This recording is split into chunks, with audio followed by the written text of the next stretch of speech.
हे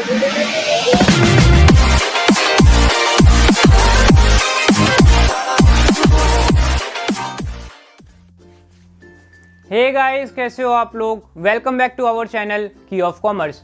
आज से हम एक और चैप्टर अपना कॉस्ट अकाउंटिंग का स्टार्ट करने जा रहे हैं। ये आपके बीकॉम थर्ड ईयर में है, दिल्ली यूनिवर्सिटीज़ में। अगर आप किसी और यूनिवर्सिटी के हो और आपके सब्जेक्ट में मटेरियल कॉस्टिंग चैप्टर है तो आप ये वीडियो बिंदास देख सकते हो, आपको किसी टेंशन लेने की ज़रूरत नहीं है।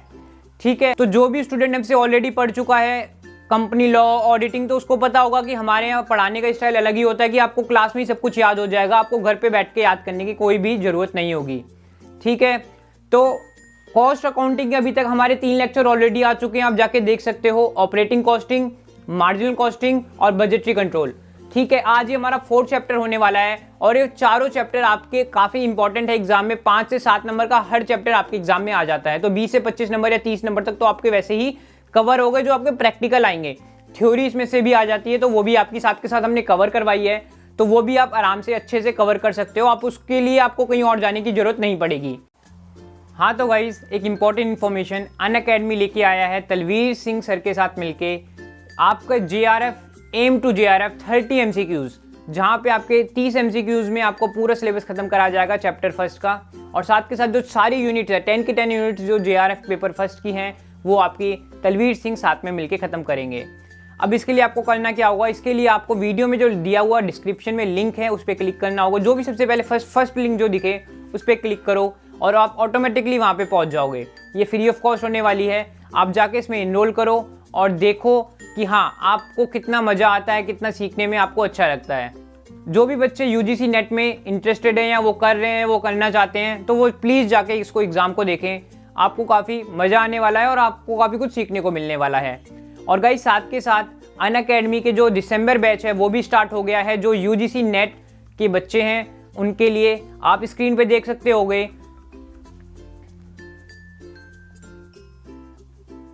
15 दिसंबर से बैच स्टार्ट है, और ये 15 दिसंबर के बाद 16 दिसंबर, 22 दिसंबर, 23 दिसंबर, 24 दिसंबर से होते हुए 29 दिसंबर तक ये बैच है। आप किसी भी बैच में जाके एनरोल करवा सकते हो। एक और इम्पॉर्टेंट चीज़ गाइस, आपके जो भी NTA UGC 2021 का जो बैच है वो लॉन्च हो चुका है, उसमें जाके आप एनरोल करवा सकते हो, लेकिन इसमें प्राइस हाइक काफ़ी जल्दी हो जाएगा, तो अभी जाके इसमें एनरोल करो और आप इसमें NTA नेट का कूपन कोड लगा सकते हो जिससे आपको 10% डिस्काउंट मिल जाएगा। तो गाइस, जो भी स्टूडेंट अगर NTA UGC में इंटरेस्टेड है तो अभी जाओ इसमें एनरोल हो जाओ। हाँ तो गाइस, आप बोर्ड पे ध्यान दो। आज हम पढ़ने वाले मटेरियल कॉस्टिंग। तो सबसे पहले हम समझते हैं इसको हम क्यों पढ़ रहे हैं और इसमें हम क्या क्या टॉपिक्स पढ़ने वाले हैं। ठीक है, जैसे कि आप देख पा रहे हो 4 टॉपिक हमारे बोर्ड पे लिखे हुए हैं। ठीक है, फर्स्ट टॉपिक क्या है हमारा, मीनिंग। सेकंड है लेवल सेटिंग। थर्ड है EOQ। फोर्थ है ABC एनालिसिस, और इसमें एक और आता है परपेचुअल। तो सर आप इसको कैसे ख़त्म करने वाले हो, तो बेसिकली मैं आपको एक ओवरव्यू दे दूँ। इस चैप्टर को हम 3 पार्ट में ख़त्म करेंगे। फर्स्ट पार्ट में आज हम मीनिंग देख लेंगे। सेकंड वीडियो में हम करेंगे क्या कि जो हमारा सेकंड टॉपिक है लेवल सेटिंग एंड EOQ, वो हम खत्म करेंगे। वो बेसिकली प्रैक्टिकल क्वेश्चंस हैं, वो हमारे एग्जाम में डायरेक्ट 5 से 7 नंबर के आते हैं, वो हम खत्म करेंगे। और थर्ड में हम सिर्फ थ्योरी नहीं पढ़ेंगे, जो हमारे ABC एनालिसिस है वो थ्योरी पार्ट है, वो तो हम करेंगे। साथ के साथ हम क्या करेंगे, जो भी हमने सेकेंड वीडियो में क्वेश्चंस पढ़े होंगे, जो फॉर्मूलेस पढ़े होंगे, उनको हम दोबारा रिवाइज करेंगे, तो जिससे आपको जो एग्जाम है उसमें हाथ चले, आपकी दिक्कत ना आए कि यार एग्जाम में फॉर्मूले मिक्स हो रहे हैं या कोई भी दिक्कत हो रही है। तो आप सब कुछ छोड़ के ना हम समझते हैं कि मटेरियल कॉस्टिंग हम पढ़ क्यों रहे हैं। सबसे पहले हम यही तो जान लें कि यार हमने स्टार्ट तो कर दिया पढ़ना, लेकिन अब पढ़ क्यों रहे हैं, उसका फ़ायदा क्या है, इसको पढ़ के हम यूज़ क्या करेंगे। नंबर आएंगे, हम पास होंगे, वो तो ठीक है यार, वो उसके लिए थोड़ी ना पढ़ रहे हो। अब मान लो कोई आप बिजनेस करते हो, ठीक है, और कोई आपकी परचून की दुकान है और वहाँ पे इन्वेंट्री है। क्या है इन्वेंट्री? सर इन्वेंट्री मतलब जैसे कि कोई भी राशन आ रहा है यार, दाल है या सब्जियां हैं, कोई भी है, तो आपको डिसाइड करना पड़ेगा ना कब जाके आपको ऑर्डर मंगवाना है। कि ये तो है नहीं कि आज बैठो, आज ऑर्डर मंगवाते जा रहे हो। अपने अगर आपके पापा की दुकान है तो आपने नोटिस करा होगा कि वो 2 दिन के बाद या 3 दिन के बाद अपनी इन्वेंट्री देख के फिर ऑर्डर करते हैं। कभी उनसे पूछना कि यार क्या बेसिस पे, मतलब कि पापा जी क्या, मतलब किस बेसिस पे आप ऑर्डर करते हो, मतलब कि कितना सामान रह जाता तो ऑर्डर करते हो।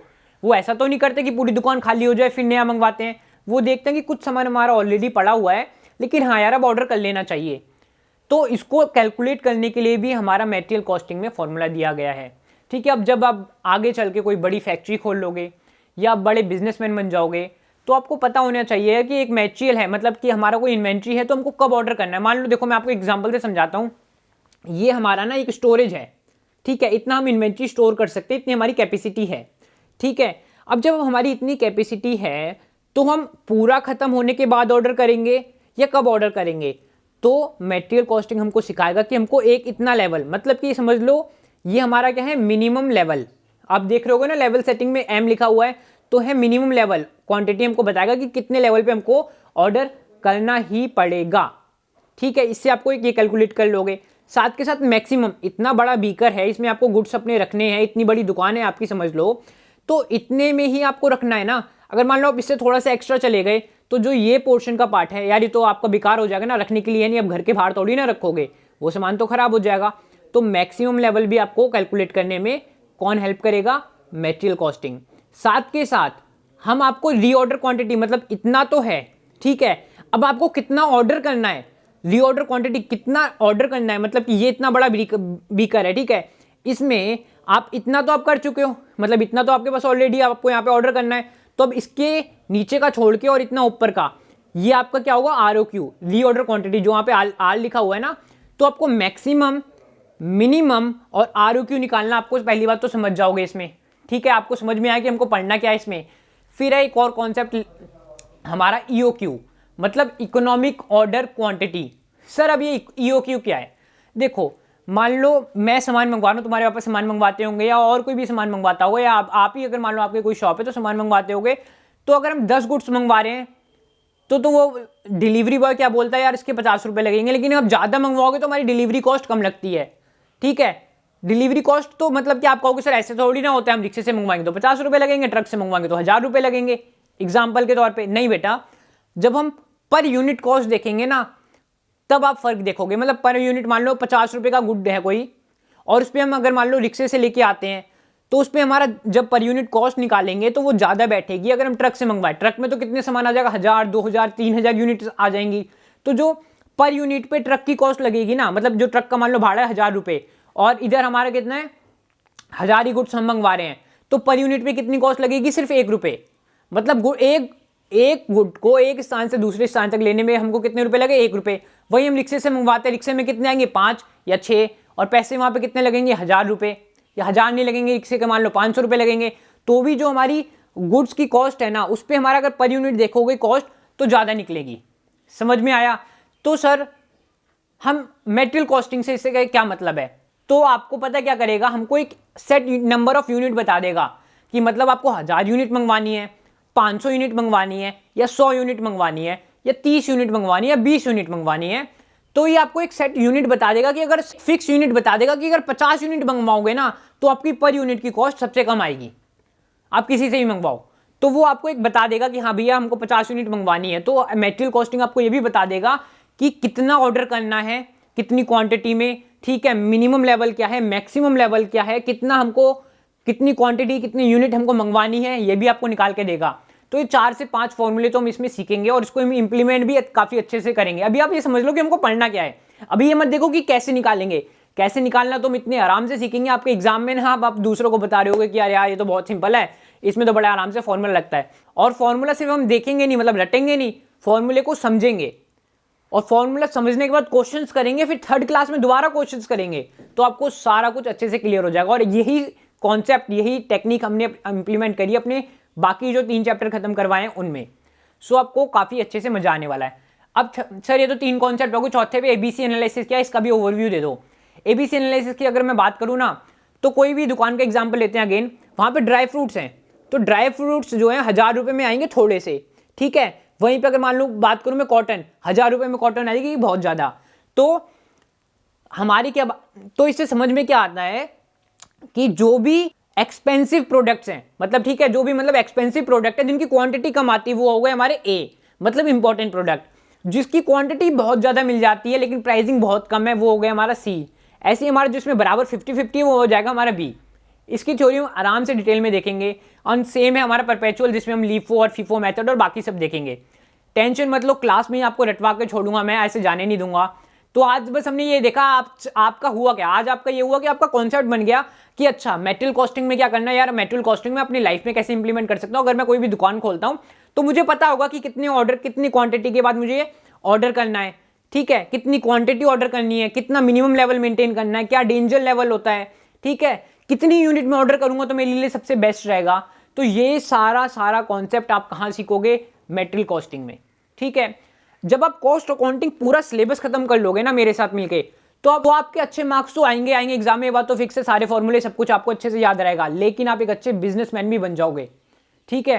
बिजनेसमैन कैसे, कि आपको पता होगा आपकी फैक्ट्री है या आपका कुछ छोटा सा भी बिजनेस चल रहा है तो वहाँ पे मटेरियल की क्या कॉस्ट लग रही है, लेबर की क्या कॉस्ट लग रही है, बजट आप उसमें बना पाओगे, ठीक है। ऑपरेशन, अगर कोई स्पेसिफिक बिजनेस करते हो तो ऑपरेटिंग कॉस्टिंग आप सीख पाओगे, ठीक है। अगर आपने नहीं देखा हो तो जब तक आज जाके आप वो चैप्टर देख के आओ, मजा आ जाएगा आपको। इंप्लीमेंट मतलब रियल लाइफ में कैसे इंप्लीमेंटेशन करना है इन चैप्टर्स का, वो आपको सीखने को मिलेगा। यहाँ पे हम सिलेबस तो खत्म करवाएंगे, साथ के साथ उसका यूज भी देखेंगे अपनी डेली लाइफ में, ये आपको यहाँ पे बेनिफिट मिलने वाला है, ठीक है। आज हमने देख लिया कि मीनिंग क्या है। थोड़ा और मैं अगर बात करूं मटेरियल कॉस्टिंग में अगर मीनिंग की, तो इसमें हम कॉस्टिंग कैसे देखेंगे, पर यूनिट कॉस्टिंग देखेंगे। तो पर यूनिट कॉस्टिंग सर मतलब समझे नहीं हम, गुड्स को मंगवाने से लेके, प्रोक्यूर करने से लेके उसको स्टोर करने तक, यहाँ से प्रोक्यूर किया, यहाँ पे स्टोर किया, यहाँ मैन्युफैक्चर किया, यहाँ सेल्स करा, तो इन चारों के बीच हमारी जो कॉस्टिंग उसमें लग रही है ना, वो हम कहाँ पे देखेंगे, मटेरियल कॉस्टिंग में, ठीक है। काफ़ी अच्छे से समझ में आएगा। आपके जो इंपॉर्टेंट है एग्जाम में वो सारा कुछ खत्म होने वाला है, सारा कुछ कंप्लीट होने वाला है, साथ के साथ आपको एक्स्ट्रा नॉलेज भी मिलने वाली है, ठीक है। तो उसकी आपको टेंशन नहीं लेनी है। आज के लिए इसको छोटा ही रखते हैं ताकि आपको एक कॉन्सेप्ट बन जाए। और हाँ गाइस, एक इंपॉर्टेंट चीज़, अगर आपको कोई भी डाउट हो या अगर आपको हमसे कोई सजेशन लेना हो तो आप हमको फॉलो कर सकते हो इंस्टाग्राम पे, और कोई भी डाउट पूछना हो तो टेलीग्राम पे आ जाओ, नीचे डिस्क्रिप्शन में लिंक है, वहाँ पे डायरेक्टली मैसेज कर सकते हो हमें, हम आपको डायरेक्टली विदिन 24 आवर्स आपको आंसर करेंगे, ठीक है। तो गाइस इसी के साथ लेते हैं आपसे अलविदा, फिर मिलेंगे अपनी नेक्स्ट वीडियो में। जब तक के लिए जय हिंद, टेक केयर।